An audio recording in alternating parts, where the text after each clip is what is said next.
Fatos e versões. O que vai impactar a sua vida agora no Café com Política. E no Café com Política de hoje a gente recebe o presidente do Sindicato dos Rodoviários de Belo Horizonte e região, Ronaldo Batista. Ronaldo, bem-vindo, bom dia, prazer tê-lo aqui na Super Notícia. É um prazer todo meu. Bom dia, Rodrigo, Delma. Bom dia os ouvintes da Rádio Super. Bom dia, Ronaldo. Bom, Ronaldo, eu queria começar essa entrevista com você falando a respeito de um assunto que hoje envolve muito a vida do cidadão que depende do transporte público e que eu sei que é uma bandeira do sindicato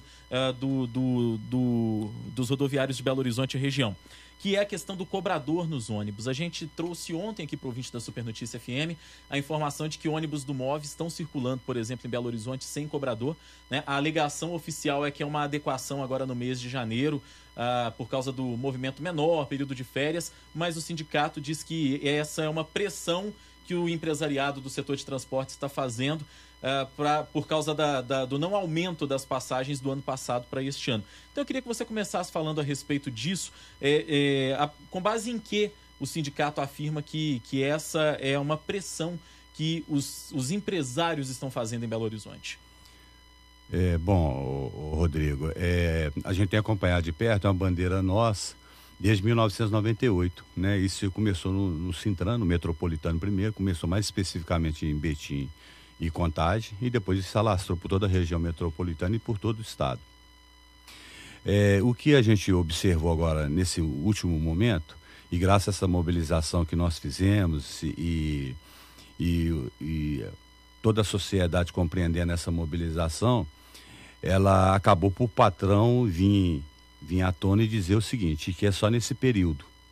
Nós ainda duvidamos que seja só no período de férias, essa questão do MOV, né, de ter tirado os cobradores do MOV.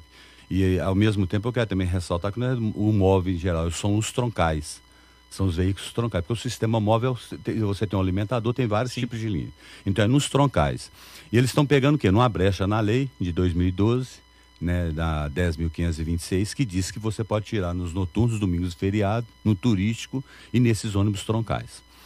Nós sustentamos essa tese, haja visto que não houve o aumento de passagem, como todo ano havia tendo, e a gente acredita que agora, para adequar esse custo, que ficou em aberto, eles estão usando a própria lei 10.526 e retirando os cobradores do restante das linhas troncais do sistema MOV.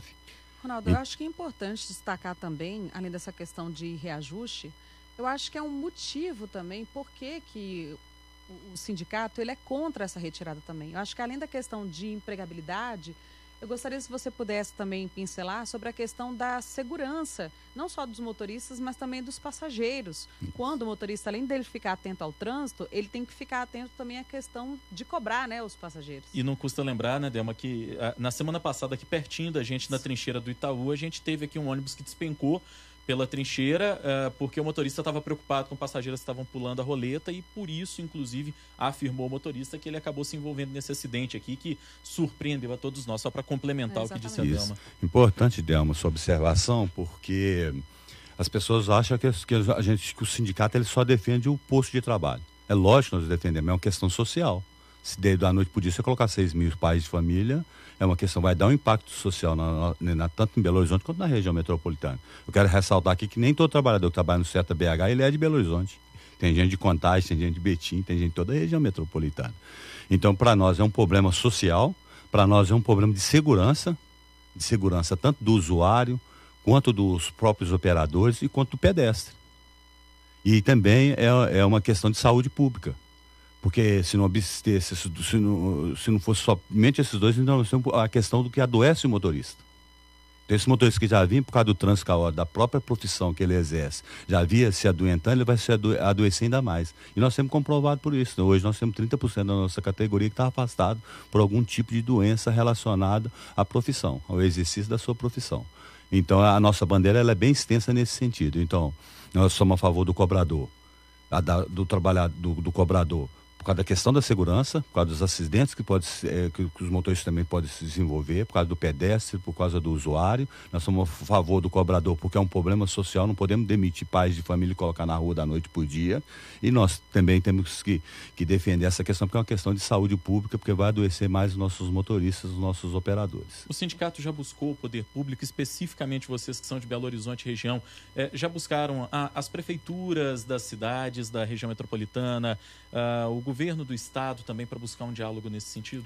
Bom, a gente vem fazendo isso esses anos todos. O grande problema que nós estamos enfrentando, que é no CBO, no Código Brasileiro de Ocupação, diz que o motorista pode dirigir e cobrar.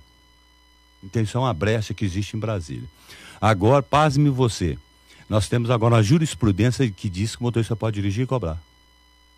O motorista do Rio de Janeiro entrou na justiça cobrando o desvio de função, né? A dupla função, e isso foi até no TST e foi referendado pelo STF agora.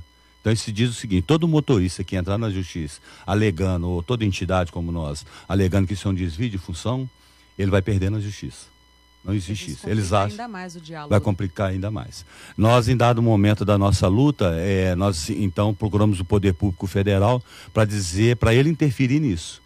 Tanto mudar essa regulamentação com relação ao CBO, como também colocar regras mais rígidas quanto à patronal para que isso não viesse a acontecer.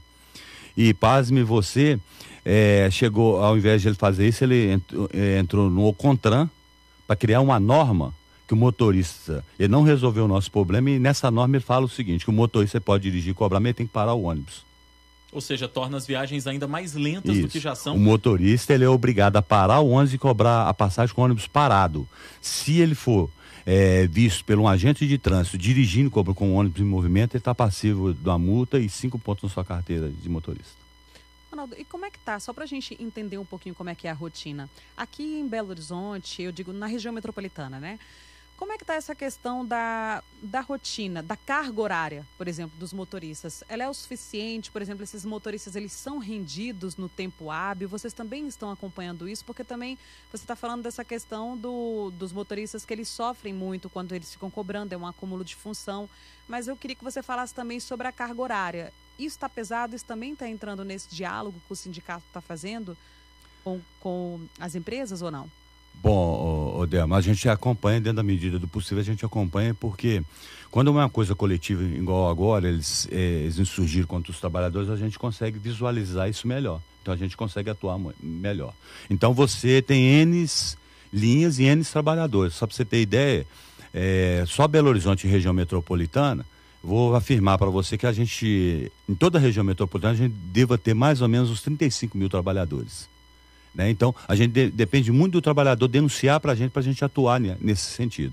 A nossa carga horária, ela é diferenciada da CLT, né? Nós, por exemplo, em Belo Horizonte é 6h20, na região metropolitana 6h40. Né? Então, a gente já vem lutando há vários anos para a gente reduzir ainda mais a jornada de trabalho. Mas a gente sabe, e tem um dificultador que é justamente a questão do trânsito. Então você sai de casa, você começa a sua jornada de trabalho e quase que nunca você consegue definir a hora que você vai largar o trabalho. Você depende muito da questão do trânsito. E a gente sabe como o trânsito anda caótico. Agora está andando bem por causa das férias, mas quando volta à escola, aí fica muito difícil. Então nós temos jornadas realmente que extrapolam aí até 10 horas de trabalho. E aí nós temos que trabalhar agora mais ativamente para que isso não aconteça. Nesse trânsito das cidades, então, isso se torna um problema maior. Você estava citando aqui que são 35 mil trabalhadores do sindicato apenas na região metropolitana. Você tem aí uma ideia, tem um número desses 35 mil, quantos são cobradores e quantos eram anos atrás, de repente, nessa redução, nesse processo de anos aí que você nos apontou? Eu vou te falar, aproximadamente nós tínhamos uns 10 mil cobradores em toda a região metropolitana, tá? Com os outros sindicatos também, Contagem, Betim, Brumadinho, Sete Lagoas, nós tínhamos aproximadamente uns 10 mil cobradores. Desses 10 mil cobradores, nós devemos ter perdido uns 3.500 postos de trabalho entre o metropolitano e o coletivo urbano de Belo Horizonte. Como é que está a estrutura? No metropolitano, nós só temos 5% de cobradores hoje. E como é que está a estrutura dos ônibus, Ronaldo? Porque a gente, inclusive, bate muito aqui quando tem reajuste de passagem e tal. E o que mais cobra é isso. Se está aumentando a passagem, o usuário ele espera que haja um investimento no transporte. Esses investimentos prometidos, esperados, quando essas concessões são fechadas, elas estão sendo cumpridas? Bom, de maneira geral não, né? A gente tem observado. Você tem alguns relampejos de investimento no sistema, né? Então criou-se o sistema móvel, colocaram alguns carros novos. Mas hoje você vai pegar o carro novo lá, e várias linhas, o ar-condicionado, o ônibus que é o padrão que usa o ar-condicionado já não funciona mais, né? E agora quando isso passa para a região metropolitana, é claro a gente vê, né? Voltaram os mesmos ônibus com motor dianteiro, barulhento, com a suspensão de feixe de mola. Então a gente vê que realmente o investimento no transporte, principalmente aí na região metropolitana, fora do sistema móvel, ele não funciona direito. O povo, o passageiro, né, o usuário, ele está com toda a razão de estar reclamando do transporte, porque não houve melhora nenhuma. Nós estamos conversando no Café com Política com o presidente do Sindicato dos Rodoviários de Belo Horizonte Região, Ronaldo Batista. Ronaldo, eu queria mudar um pouquinho o rumo da conversa, a gente está caminhando já para o fim da entrevista. A gente sabe que os sindicatos têm sempre uma atuação política muito forte também. E esse é um ano de eleição, uma eleição extremamente diferente de tudo aquilo que já se viu no Brasil, pelo quadro que nós temos, pelos candidatos que se apresentam, até pela quantidade de candidatos à presidência da República, por exemplo. Eu gostaria de saber, no Sindicato dos Rodoviários de Belo Horizonte Região, qual é o posicionamento político de vocês? Vocês já têm uma ideia de qual pré-candidato que vocês pretendem apoiar, por exemplo, a presidência da República? Bom, Rodrigo, como essa corrida eleitoral, você está num momento de mudança de partido, né? O candidato vai para esse ou para aquele, nós temos essa questão do próprio julgamento, então está meio incerto os candidatos e a questão partidária. Porque, pasme, você não é só o problema do candidato, nós ainda temos um problema do partido, né? Então, nós temos muita família, então a gente faz um debate bem amplo e aberto tanto com a sociedade quanto com os trabalhadores e a diretoria, para a gente escolher esse candidato. Então, nesse momento de incertezas, nós estamos preferindo aguardar mais um momento para a gente definir. Porém, uma coisa é bem certa no meio do movimento sindical e nós. Nós não vamos andar com ninguém que foi contra as 10 medidas anticorrupção. Nós não vamos andar com ninguém que foi a favor da reforma trabalhista e agora da reforma da Previdência que está colocado aí e da terceirização. Isso nós não poderemos andar com esses parlamentares que apoiaram isso. A questão partidária, se apoiou o presidente está aqui agora ou se for antes, ela indifere isso. Ou seja, então, alguém que hoje é aliado do presidente Temer nesse cenário de reforma trabalhista, de reforma da Previdência, um candidato que defender esses pontos de vista, que se apresentar como aliado dele, sem chance de apoio. Eu sou o primeiro a defender contra. Perfeito. Nós recebemos aqui hoje o presidente do Sindicato dos Rodoviários de Belo Horizonte e Região, Ronaldo Batista, que conversou com a gente sobre política, mas também sobre a questão da estrutura do transporte público na região metropolitana. Gostaria de agradecer a sua participação, sua entrevista aqui com a gente hoje. Eu que agradeço, Rodrigo, Delma. Muito obrigado. Eu estou à disposição, o sindicato está à disposição para qualquer dúvida, qualquer questionamento, a gente está aí, tá? Muito obrigado aos ouvintes. Eu espero ter esclarecido alguma coisa aqui, ter contribuído um pouquinho mais para crescimento político e compreensão dos usuários e dos trabalhadores aqui em Belo Horizonte e região metropolitana. Certamente contribuiu muito.